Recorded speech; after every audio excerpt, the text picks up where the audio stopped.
Innovation is the lifeblood of the tourism and leisure sector, and there's no shortage of creatives in mid-Sussex hatching great ideas to attract both locals and visitors. I went to meet 3 of them. At High Wheel Dairy in the village of Horsted Canes, marketing manager Steve Saunders talked me through their products and the visitor experience.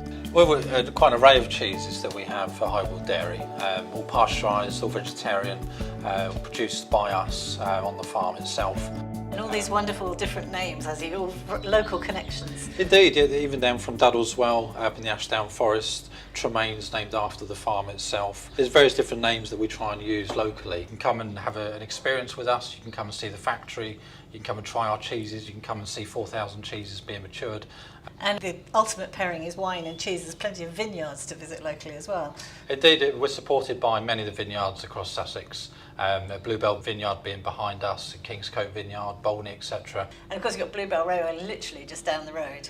The Bluebell Railway actually runs through the estate. You can normally hear a train or even see the plume of smoke coming through. Fantastic. Well, I think we should try some. Which one would you suggest? Well, let's dig into the Brighton Blue. Okay. Probably the cheese we're known most for.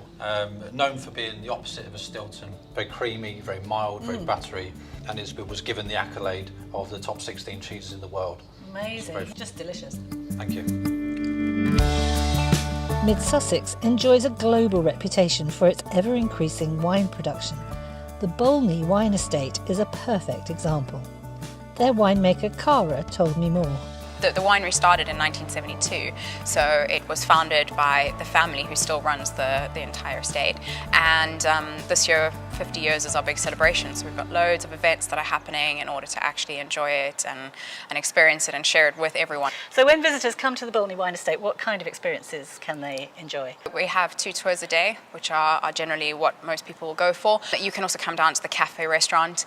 You can even just come for a cup of coffee, a piece of cake. The views from the cafe are all of the vineyard, so on a beautiful day like today, it really is exceptional. And you are the winemaker here, so behind us we have the mechanics of the winery. Tell me a little bit about what goes on in here. Anything that comes through into the winery, all the grapes that we bring in, all get processed here.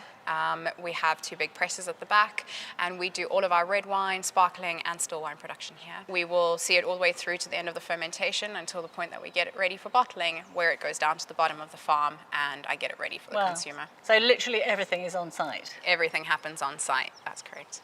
And obviously you're not going to come to a winery without drinking the wine, so presumably you can do wine tasting. Of course, you can do tastings in the cafe with your lunch or on its own, and when you have a tour you would get wine tastings included in that. Fabulous. I think we should go try some. Yes, I do.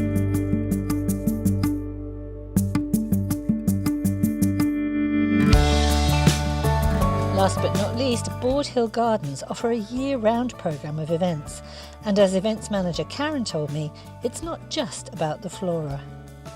So here we are in the beautiful Italian garden, which is one of our several garden rooms here at Board Hill. There's 35 acres of formal garden rooms surrounded by 200 acres of estate. We also have woodland, and we're just a couple of minutes from Haywards Heath Station. Yes, couldn't be easier to get the train down from London and just pop in a taxi to get over here. Absolutely. Now I happen to live locally, so I've been to Board Hill quite a few times, and I know you're really well known for the rhododendrons, the camellias, the spring bulbs and the fantastic rose garden.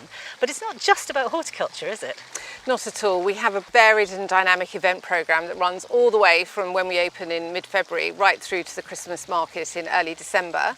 We have family trails during every school holiday, so Easter is a particularly busy time, as is Halloween. We have a specialist plant fair in early May and another one in September, and a new event in August, which is Bark in the Park. So for visitors to come along with their 4-legged furry friend and have a wonderful day out in the parkland. If you're into food and drink, we have a Sussex Gin Festival in July, and the Great British Food Festival is a new event that's coming through in September. Ah, they look like a lot of fun, I've got to say. Absolutely. And in the summer, of course, you also have open air opera. You can have a lovely day here, bring a picnic, and then enjoy the evening watching opera in front of the beautiful Elizabethan Mansion House. Wonderful.